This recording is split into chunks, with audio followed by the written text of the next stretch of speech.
Hello friends, welcome to sports allrounder YouTube channel. Kabaddi பேசலாமா? Yes, PKL 12 Tamil தலைவாசை பற்றி நிறைய விஷயம் இருக்குது பேச. அப்படி என்ன நிறைய விஷயம் இருக்குது. இப்போ என்ன பேச போகிற புதுசாக ஒன்றும் இல்லை. Coaches removed, coaches recruited, coaches changed. இங்கே இருக்கிற கோச் அங்கே போகிறாங்க, அங்கே இருக்கிற கோச் இங்கே வராங்க. ட்ரெயின் கோச் மாதிரி ஆயிடுச்சு, ட்ரெயின் பிளாட்ஃபார்மில் மாறுற மாதிரி. Anyway, jokes apart. Patna coach தெரியும், நரேந்திர ஏது ஜெய்ப்பூர் பேங்க் பார்த்து போயிட்டாரு. அனுப்குமார் பாட்னா பாரிஸ் புது கோச்சு. நம்ம தமிழ் தலைவாசுக்கு சஞ்சீவ் பலியான் அவர் வந்திருக்காரு. சேரன் அண்ணாவும் உதயகுமாரும் அந்த டாட்டான்னு அனுப்பிச்சிட்டாங்க. ஸோ இதெல்லாம் கடை நடக்கிறதுனால டோர்னமெண்ட் இந்த வாட்டி ரொம்ப குயிக்காக ஸ்டார்ட் பண்ணுவாங்க. பார்ப்போம், அது போக போன வருஷம் தான் வேர்ல்டு கப்பு அதெல்லாம் வேறு இருந்தது. இந்த வாட்டி ஃப்ரீ விண்டோ தான், செப்டம்பர், அக்டோபர், நவம்பர்லாம். பார்க்கணும் என்ன பண்ண போகிறாங்கன்னு. எவ்வளோ சீக்கிரமாக மேபி 2 monthஸில் அனௌன்ஸ்மெண்ட்லாம் வந்துடும். ரீட்டைன் ரிலீஸ் எத்தனை பேர் வச்சுக்கலாம், என்ஒபி எவ்வளோ, பட்ஜெட் இன்க்ரீஸ், எக்ஸெட்ரா. ரைட், நீங்கள் கோச்சை புது கோச் எடுத்துட்டீங்க, கோச்செல்லாம் மாற்றிக்கிறீங்க இங்கேன்னு. வெறும் கோச்சை வச்சுட்டு என்ன பண்ணுறது? பிளேயர் வேணாமா? அதான் அந்த பிளேயர் பற்றி தான் பேச போகிறேன். இப்போ நரேந்திர கண்டோலா அவர் வேணுமா வேண்டாமா? இன்னும் இல்லை, சரி ஸ்டார்ட் சொல்கிறேன். வேணுமா வேண்டாமான்னு என்னோட பதிலும் நான் கடைசியில் சொல்கிறேன். நீங்கள் உங்கள் ஒப்பீனியன்னு சொல்லுங்கள். ஏன் அவர் ஃபார்ம் டிப்பாச்சுன்னு. ஏன்னா PKL 9 பவன் ஷராவத் இன்ஜூர் ஆனதுக்கப்புறம் தான் நரேந்திர கண்டோலான்னு ஒருத்தர் இருக்கிறதே நமக்கு தெரியும். அஷன் குமார், உதயகுமார் பாதியில் வேறு விட்டு போயிட்டார். அஷன் குமார் டேக் ஓவர் பண்ணார். அப்போ தான் PKL 9 23 மேட்ச் விளையாடி அந்த பையன் 249 பாயிண்ட்டுங்க. ஒவ்வொரு வருஷம் பாயிண்ட் இன்க்ரீஸ் ஆகிட்டு தான் போகணும். அதான் improvement, experience. You learn from your mistakes, you learn from your coaches. Opponent first time meet பண்ணுற பெரிய டிஃபெண்டரு ஃபசல் ஆகட்டும், சுனில், பர்வேஸ் பன்ஸ்வால், கிஷன் டூல், இந்த மாதிரி டிஃபெண்டரெல்லாம் மோதி பாயிண்ட் எடுத்து 249 பாயிண்ட்டு. அடுத்த சீசனே 195 குறைஞ்சிடுச்சு. கிட்டத்தட்ட 50 பாயிண்ட்டை காணும். 55 பாயிண்ட்டு PKL 10 21 மேட்ச் விளையாண்டார். அதில் கூட ரொம்ப நேரம் விளையாடவே இல்லை அஷன்குமார். 5 நிமிஷம் போகிறாரு, 10 நிமிஷம் போகிறாரு, ஃபுல்லாக விளையாடவே இல்லை. அந்த பையனை குறைய சொல்ல முடியாது. நம்ம ஹோம் கிரவுண்ட்லேயே 4 மேட்ச் தோற்றோம் PKL 10 சென்னையிலேயே. ரைட், சரி, அதுதான் ஓகே. அஷன்குமாரும் போயிட்டாரு, பூச்சா வந்துட்டாருப்பா. நம்ம சேரன் அண்ணா, உதயகுமார் வந்துட்டாங்க. பூஸ்ட் சச்சின் தென்வர் வேறு வந்துட்டார். 2.25 கோடி கொடுத்து தூங்கினம்பார். அப்படி இப்படின்னு பந்தா பெருமையாக பேசிகிட்டு இருந்தோம். ஒன்றும் நடக்கலையே. இது ஒரு படி மேலே போய் சச்சின் தென்வர் எல்லாரையும் அவர் தான் போய் இன்டர்வியூலாம் எடுத்தார். அவர் தன்னை ஒரு வாட்டி இன்டர்வியூ எடுத்துருந்துருக்கணும். எல்லாரும் இன்டர்வியூ எடுக்கிறது என்ன, ஃபுட்பால் மேட்ச் பார்க்குறது என்ன, அதர் ஆக்டிவிட்டீஸ் எல்லாம் நடந்தது. எக்ஸப்ட் மேட்டில் அந்த 40 நிமிஷத்தை தவிர விட்டா தானே சோரந்தாங்க சித்திரம் வர முடியும். நீங்கள் நரேந்திர 13 மேட்ச் தான் விளையாடினா 88 பாயிண்ட் தான் எடுக்க முடியும். 22 மேட்ச் விளையாடி 88 பாயிண்ட் எடுத்தாரா? நான் சொல்கிறேன் ரிமூவ்னு. 13 மேட்ச்சு. அந்த 13 மேட்ச்சில் அவங்க அவுட் பண்ணுறாங்களே, நம்ம அவுட் பண்ணி கூப்பிட்டு பெஞ்சில் உட்கார வச்சுட்டா என்ன பண்ண முடியும்? எனர்ஜெட்டிக்கு அஜயில் அந்த பையன் வெரி குட் பிளேயர். அவர்லாம் அடுத்த ப்ராக்கெட்டுக்கு வர வேண்டியது. பவன், பர்தீப் நர்வால், நவீன் எக்ஸ்பிரஸ், அர்ஜுன் தேஷ்வால், மணிந்தர் சிங், சித்தார்த் தேசாய் இந்த லீக்கு வர வேண்டியது. இந்நேரம் வந்திருக்கணும் இந்த 3வது சீசனில். பாவம், அந்த பையன் ஃபார்ம் டோட்டலாக அவுட் பண்ணி விட்டாங்க. இப்போ PKL 12 வேணுமா வேணாமா, ரிட்டர்ன் பண்ணுமா, ரிலீஸ் பண்ணுமா? ரிலீஸ் பண்ண முடியாது சார், அவர் 3 இயர் கான்ட்ராக்டில் இருக்காருன்னு நிறைய பேர் சொல்லுவீங்க. அஷன் குமார் தான் 3 இயர் கான்ட்ராக்டில் இருந்தார். எப்படி போனார்? ஒன்று தெரிஞ்சுங்க, எந்த கான்ட்ராக்ட்லையும், அது ஸ்போர்ட்ஸ் மட்டும் இல்லை, ஆஃபீஸில் ஒர்க் பண்ணுறதாகட்டும், எதுவாக இருந்தாலும் அந்த கான்ட்ராக்டில் ஒரு கிளாஸ் கண்டிப்பாக இருக்கும். ஏதோ ஒரு காரணத்தில் நடுவில் நீ பிச்சுட்டு போனாலோ, நான் உன்னை வெளியே அமிச்சாலோ இந்த நிபந்தனைகள் உட்பட்டதுன்னு இருக்கும். அது நமக்கு தெரியாது அது என்ன நிபந்தனைகள் என்னன்னு. புரியுதுங்களா? அதனால் ஒரு 3 வருஷம் அங்கே தான் இருக்கணும்னு அவசியம் கிடையாது. அதனால் அந்த கிளாஸை மறந்துடுங்க, கான்ட்ராக்டை. So he can go or he can be removed also. ரூலை சொல்கிறேன் நான். சச்சின் தென்வரை நம்பி நரேந்திர உட்கார வச்சாங்க. அதான் மெயின் ரீசன். சச்சின் தென்வர் வந்துட்டார். சச்சின் தென்வர் அவர் தான் குடுகுடுன்னு உடம்பு நடுவில் நின்றுப்பார். ரன்னிங் ரேஸ் போகிற மாதிரி. சச்சின் தென்வர் போனஸ் கூட எடுக்கிறது முடியல. இல்லை வேறு டூ ஆர் டை ஸ்பெஷலிஸ்ட். நாங்கள் டூ ஆர் டை சுச்சுவேஷனாக வரக்கூடாதுங்கிறேண்ணா. 2 எம்டி ரைட் போகிறனால தானே டூ ஆர் டை வருது. மோயின் ஷாபாய்க்கு வந்தனால காப்பாற்றினார். நம்ம டீமில் மட்டும்தான் எந்த ரைடருமே 22 மேட்சும் விளையாடலை. அந்த தேவாங்கலாம் 22 மேட்ச் விளையாட்டார். பூச்சா வந்த பையன் அங்கே ஃபைனலுக்கு போயிட்டாங்க. மோயின் ஷாபாய்க்கு 14 மேட்ச் 113 பாயிண்ட். கொஞ்சம் நம்ம ரெஸ்பெக்ட்ஃபுல்லாக டேபிளில் இருந்தோம். 9 12க்கு போல் பெங்களூர் புல்ஸ் மாதிரி. விஷால் சால் 8 மேட்ச் தான், 27 பாயிண்ட். திடீர்னு இன்ஜுரி.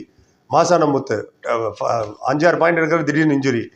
சாய் பிரசாத் ஒரு டிஃபெண்டருக்கு ரீப்ளேஸ்மெண்ட்டு, சாகருக்கு ரீப்ளேஸ்மெண்ட்டாக ரைடர் வராரு. சாய் பிரசாத் நல்ல பிளேயர் தான். 6 மேட்ச்சு விளையாண்டார், 18 பாயிண்ட். அவரான கடைசியில் வந்தார். சந்திரனாஜ் CR66 வந்துட்டார். சச்சின் தென்வர் கூப்பிட்டிங்க, வா அது மாதிரி கேமரா பார் வந்துட்டார். கப்பு நம்மதே. மற்ற எந்த டீமுமே அது மாதிரி சொல்ல நாங்கள் தான் ஜெயிப்போன்னு. கோஷிஷ் கரேங்க, ட்ரை பண்ணுவோம் ஜெயிக்கிறதுக்கு, இப்படி தான் சொல்லுவாங்க. யாருமே என்ன சொல்கிறது விடுங்க. சந்திரன் ரஞ்சித் பாருங்க, 8 மேட்ச் விளையாண்டார், 14 பாயிண்ட். 1.5 பாயிண்ட் தான் ஒரு மேட்சுக்கும். என்னது Saurav Agre 9 match 21 point. So இப்படி கலவையாக பிட்ஸ் அண்ட் பீசஸ் இருந்ததுன்னா ஒன்றும் பண்ண முடியாது. அதனால் நோபடி ஸ்பெஷலி ரைடர் டிஃபெண்டர் நல்ல வேலை நிதிஷ்குமார் 22 மேட்ச் விளையாண்டார் சாகர் இல்லாதனால. ஏன்னா ஃபஸ்ட் மேட்ச்லேயே சாகர் இன்ஜுரி. அவர் 22 பாயிண்ட் 22 மேட்ச் விளையாடி ஒரு left Defender right corner left corner Defender is Defender தேவைப்படும் போது யூஸ்ஃபுல்லாக இருந்தது இல்லை. எல்லாத்தையும் இவர் தானே பார்த்துக்கிட்டாரு. 22 மேட்ச்சில் 79 பாயிண்ட்டுங்க. கடந்த 3 வருஷமாக நம்ம டீமில் எந்த டிஃபெண்டருமே 75 தாண்டினதில்லை. பிகேஎல் 9, 10, 11 சொல்கிறேன் நான். சாகர் ஆகட்டும், சாயல் குலே ஆகட்டும், அபிஷேக் ஆகட்டும், கார்னரோ கவரோ. சுனில்லாம் கூட கவர் டிஃபெண்டர் தான். சுனில் பர்வேஸ் பன்ஸ்வால்லாம் விளையாடல. அவங்க பார்த்தாலும் அதிர்து இல்லை. ஃபசல் சுல்தான்.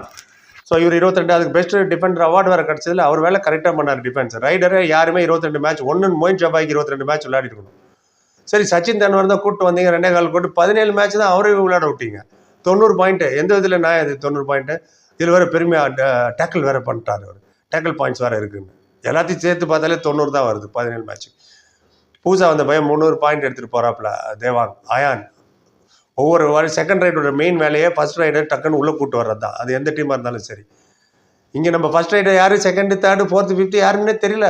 அவங்க பாட்னா ஃபைனலுக்கு வந்ததுக்கு முக்கியமான காரணம் அயான் லோச்சார். அவர் தான் வந்து தேவாங் வெளில போனால் டக்குன்னு உள்ளே வந்துடுவார். 40 நிமிஷம் 30 நிமிஷமான உள்ளே இருந்தார் அவர் தேவாங்.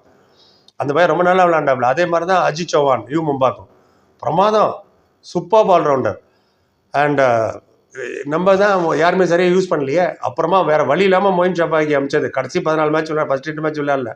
காமிச்சார் 113 பாயிண்ட் ஃபுல்லாக 22 பாயிண்ட். அவர் பார்த்தாலே ஏதோ அதிர்து இல்லை பேரை கெட்டால் அதிர்துன்ற மாதிரி வரும்போது எல்லா பிளேயரும் ஆப்போனன்ட் பயந்தாங்க அப்படின்னு. எனிவே ஸோ இப்போ நரேந்தர் வந்து சாயல் குலியா தேவையான இப்போ தான் ஒரு 4 மணி ஒரு வீடியோ போட்டோம் பாருங்கள். அதுக்கு நல்லா ரெஸ்பான்ஸ் கொடுத்தீங்க. உங்களோட ஒப்பீனியன் அவங்க கொடுத்தீங்க. இதே மாதிரி பாயிண்ட்ஸோடு தான் நான் சொல்லியிருக்கேன். ஸோ இதில் நரேந்திர ப்ளேம் பண்ணுறதுக்கு ஒன்றுமே இல்லை. ஏன்னா கேட்டிங்கன்னா ரீட்டைன் நரேந்தர் யங்ஸ்டர் ரீட்டைன். அதுவும் சஞ்சீவ் பலியான் அவர் வந்து வெரி ஷூட் கோச்சு. யாருக்கும் எனக்கு அவரை பிடிக்கும் இவரை பிடிக்கும். அன்றைக்கி அவரை பார்த்தேன் சீசன் 3 ஞாபகம் இருக்கா? அதெல்லாம் பார்க்க மாட்டார். Today live in the present. Kabaddi எவ்வளவோ மாறிடுச்சு இத்தனை சீசனில். அதனால் அவர் சஞ்சீவ் பலியான் அவர் கரெக்டாக என்ன வேணும் மேட்ச் ஜெயிக்கணும். அவர் பண்ணல. மன்பிரீத் சிங் தூக்குனார்ல நம்ம ஷாதுலுவை பொன்னேரி பாலத்தை ரிலீஸ் பண்ணோன்னு. ஏன் ரிலீஸ் பண்ணாங்க? பொன்னேரி பாலத்தை எங்கே போச்சு? அஸ்லம் நம்தாரை நம்பி அவர் ரிலீஸ் பண்ணாங்க. பாவம் அவருக்கு இன்ஜுரி ஆகிடுச்சு 7-8 மேட்ச்சில். ஒன்றுமே சுத்தமாக போயிடுச்சு. நடுவில் கோச் போயிட்டார். கடைசியில் கோச்சிட்டு போயிட்டார் கோச்சு. இவர் வந்தார் அஜய் தாக்கூர். கொஞ்சம் லாஸ்ட் 2 மேட்ச் ஜெயிச்சாங்க. அதில் லாஸ்ட் மேட்ச் தமிழ் தலைவர்கிட்ட வேறு ஹியூஜ் மார்ஜினில். நம்ம தான் தேவாங்க கான்ஃபிடென்ஸை கொடுத்தது. உன்னால் விளையாட முடியும். நம்ம பிளேயர் கொடுக்குறோமோ இல்லையோ எதிர் டீமுக்கு கொடுத்தோம். தேவாங்க 25 பாயிண்ட் எடுத்தார் பாட்னா பைரட்ஸ் நம்ம கூட விளையாடும் போது. அவங்க அதுலேருந்து தான் நம்ம பேக் ஃபுட்டில் போனோம். அதுக்கு முன்னாடி புனேரி பல்தன்ட்ட ஜெயித்தோம். டிஃபெண்டிங் சாம்பியன் இவர் வேறு இருந்தார் அஸ்லாம் இனாம்தார்.